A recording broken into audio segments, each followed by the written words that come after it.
Hello, പാസ്പോർട്ടിക്കോ കൺസൾട്ടന്റിലേക്ക് സ്വാഗതം. പാസ്പോർട്ടിക്കോ consultant എന്തിനാ choose ചെയ്യുന്നത് നാളേക്കാണോ? ഒരു ചെറിയ കഥ പറയാം. പാസ്പോർട്ടിക്കോ കൺസൾട്ടന്റ് രണ്ട് പേരാണ് സ്റ്റാർട്ട് ചെയ്തത്. ഒന്ന് CEO മിസ്റ്റർ പ്രണവും, ഇന്നൊന്ന് മാനേജിംഗ് ഡയറക്ടർ മിസ്റ്റർ പ്രഭുവും. ഇവർ രണ്ടുപേരും ആദ്യത്തെ കാലഘട്ടത്തിൽ ഒട്ടൊത്ര അറിയില്ലായിരുന്നു. സ്വന്തമായിട്ട് തനിയെ ഒരു ബിസിനസ് നടത്തുന്നുണ്ടായിരുന്നു. പ്രണവ് ട്രാവൽസ് വെച്ച് 11 കാസും 30 ഡ്രൈവറും വെച്ച് നടത്തുന്നുണ്ടായിരുന്നു. അതുവേ പ്രഭു ഒരു തുണിക്കടയും ഒരു ജ്യൂസ് കടയും ഒരു ഹോട്ടലും വെച്ച് നടത്തുന്നുണ്ടായിരുന്നു. ഇങ്ങനെ അവരവരുടെ ലൈഫിനെ തനിയെ ജീവിച്ചുകൊണ്ടിരിക്കുന്ന ഈ നേരത്തായിരുന്നു പ്രഭുവിന്റെ അച്ഛന് വയ്യാതെയായി. ഈ നേരത്താണ് പ്രണവ് പ്രഭുവിന്റെ അച്ഛനെ ഹോസ്പിറ്റലിൽ എത്തിപ്പിച്ചത്. ഈ സമയം തൊട്ട് പ്രണവും പ്രഭുവിനും നല്ല ഫ്രണ്ട്ഷിപ്പായി. ഈ നേരത്ത് പ്രണവ് അവരുടെ ഫ്രണ്ട്സിന്റെ കൂടെ സിംഗപ്പൂർ പോയി സെറ്റിൽ ആവാന്ന് പ്ലാൻ ചെയ്തിരുന്നു. പക്ഷെ അപ്ലൈ ചെയ്ത സ്ഥലം പറ്റിക്കുന്ന സ്ഥലമായിരുന്നു. അവർ പറ്റിച്ച് മുങ്ങി. അപ്പോൾ പ്രണവും അവന്റെ ഫ്രണ്ട്സും ചേർന്ന് ആ പൈസനെ തിരികെ വാങ്ങിച്ചു. അതിനുശേഷം ഇവരിങ്ങനെ എന്താ ചെയ്യേണ്ടതെന്ന് ആലോചിച്ചിരുന്ന നേരത്താണ് പ്രഭു ഫോൺ ചെയ്ത് കോവിഡിന് കാരണം അവരുടെ ബിസിനസ് പൂട്ടേണ്ട ഒരു നിലമ വന്നത് പറഞ്ഞത്. അപ്പോൾ ഹോട്ടലിൽ നിന്ന് വിൽക്കാൻ പോകുന്നു പറഞ്ഞപ്പോൾ പ്രണവും അവർ ബിസിനസ്സും പൂട്ടിയ കഥ പറഞ്ഞു.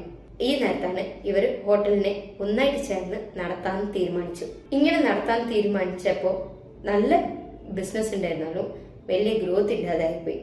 കാരണം ഒന്നുകിൽ ഷെഫ് ശരിക്ക് കുക്ക് ചെയ്തില്ല, ഇല്ലെങ്കിൽ ഷെഫ് അധികമായി പൈസ ചോദിച്ചു.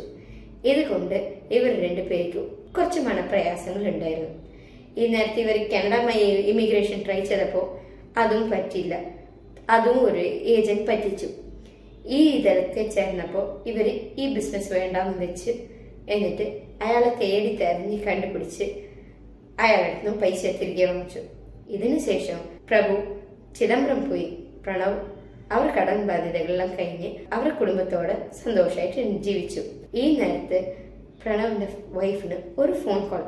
പ്രണവിന്റെ വൈഫിന്റെ ഫ്രണ്ട് UK ഹയർ സ്റ്റഡീസ് നന്നായിട്ട് പോകുന്നതായിട്ടും അത് ചെയ്താ എന്താന്നും ചോദിച്ചു. പക്ഷെ പ്രണവിന്റെ വൈഫിന് കുടുംബത്തിന് വിട്ട് പോകാൻ മനസ്സിലാത്ത കൊണ്ട് തയങ്ങിയപ്പോൾ അവർ കുടുംബത്തിനെയും കൂട്ടിയിട്ട് പോവാന്നുള്ളത് പറഞ്ഞു. അങ്ങനെയാണ് പ്രണവിന്റെ വൈഫ് അവരെ ഭർത്താവിനെയും കുട്ടീനെയും കൂട്ടിയിട്ട് പോകാൻ പറഞ്ഞുകൊണ്ട് അവർ ഹയർ സ്റ്റഡീസിന് UK അവർ ശ്രമിച്ചത്. ഇങ്ങനെ UK പറക്കാൻ തീരുമാനിച്ചവര് എല്ലാം വിറ്റു വെച്ചും അവര് എല്ലാ പ്രോസസ്സും ഫിനിഷ് ചെയ്തു. എന്നിട്ട് UK പറന്നും പോയി. പക്ഷെ കയ്യിലിരുന്നതോ 1000 പൗണ്ട്. ഇതും വെച്ചിട്ടാണ് അറിയാത്ത സ്ഥലത്തും അറിയാത്ത മനുഷ്യന്മാരുടെ ഇടയിൽ ജീവിക്കാൻ വരുന്നത്. ഈ നേരത്താണ് പ്രഭു ചിദംബരം പോയ പ്രഭു കാനഡയിൽ തിരിച്ചും പോകാന്ന് ട്രൈ ചെയ്ത് തിരിച്ച് ഒരു പറ്റിക്കുന്ന ഏജന്റ് അടുത്ത് മാട്ടി. അവർ കുറെ എഴുത്ത് എന്നിട്ട് അവരുടെ അടുത്ത് നിന്ന് പൈസ തിരികെ വാങ്ങിച്ചു. ഇങ്ങനെ ഇവർ ലൈഫിനെ പോയിക്കൊണ്ടിരിക്കുന്ന ടൈമാണ് പ്രണവ് പ്രഭുവിനെ ഫോൺ ചെയ്തിട്ട് UK വരാൻ വിളിച്ചത്. പക്ഷെ പ്രഭു വേണ്ടാന്ന് വെച്ചു. കാരണം പ്രഭുവിന് ഇത് എന്തിനെ കൊണ്ടാണ് ഇവർ പറ്റിക്കുന്നതെന്നുള്ളത് മൈൻഡിൽ തോന്നാൻ തുടങ്ങി. പക്ഷെ പ്രഭുവിന് അറിയാത്ത കാര്യം പ്രണവും ഈ ചോദ്യം അവരുടെ മനസ്സിൽ ചോദിക്കാൻ തുടങ്ങി. ഈ ചോദ്യത്തിന് ഉത്തരവായിട്ട് അവർ കുറെ സ്ഥലങ്ങളിൽ പോയി കുറെ ആൾക്കാരെ മീറ്റ് ചെയ്തു. കുറെ ആൾക്കാരുടെ അടുത്ത് ഓരോ ഇൻഫർമേഷൻ കളക്ട് ചെയ്ത് അവർ കണക്ഷൻസിനെ വളർത്തിക്കൊണ്ട് വന്നു എന്നുള്ളത് പ്രഭുവിനെ അറിയില്ലായിരുന്നു. ഈ നേരത്ത് ഇവർ രണ്ടുപേർക്കും ഒരു ചെറിയ മനസ്താപമായി ഈ സംഗതിയില്. അതുകൊണ്ട് പ്രണവും പ്രഭുവും കുറച്ചു കാലം വർത്താൻ പറഞ്ഞില്ല. ഈ നേരത്ത് പ്രണവ് ഒരു 15 ക്ലയൻസിനെ അവരവരെ ചോദിച്ച ഡെസ്റ്റിനേഷനിലേക്ക് അവരവരെ സുരക്ഷിതമായിട്ട് എത്തിപ്പിച്ചു. ഇതിനെ കൊണ്ട് പ്രണവിന് ഇത് ബിസിനസ് ആയിട്ട് ഒരു കമ്പനിയുടെ പേരിൽ തുടങ്ങിയ എന്താന്ന് ആലോചിക്കാൻ തുടങ്ങി. ഈ നേരത്ത് പ്രണവ് പ്രഭുവിനെ തിരിച്ചു വിളിച്ചു.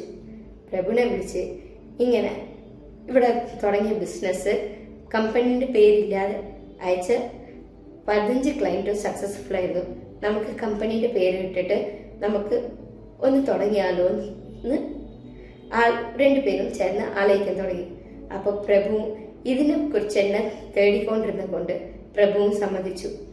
ഇങ്ങനെയാണ് ഇവർ രണ്ടുപേരും ചേർന്ന് പാസ്പോർട്ടിക്കോ കൺസൾട്ടൻസ് തുടങ്ങിയത്.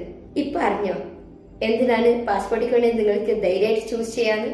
ആരുടെയെങ്കിലും നിങ്ങൾക്ക് ഞങ്ങളെ റീച്ച് ഔട്ട് ചെയ്യാം. താഴെ നമ്പറിലേക്ക് താഴെ like button, share button, subscribe ബട്ടണും പ്രസ് ചെയ്യണം.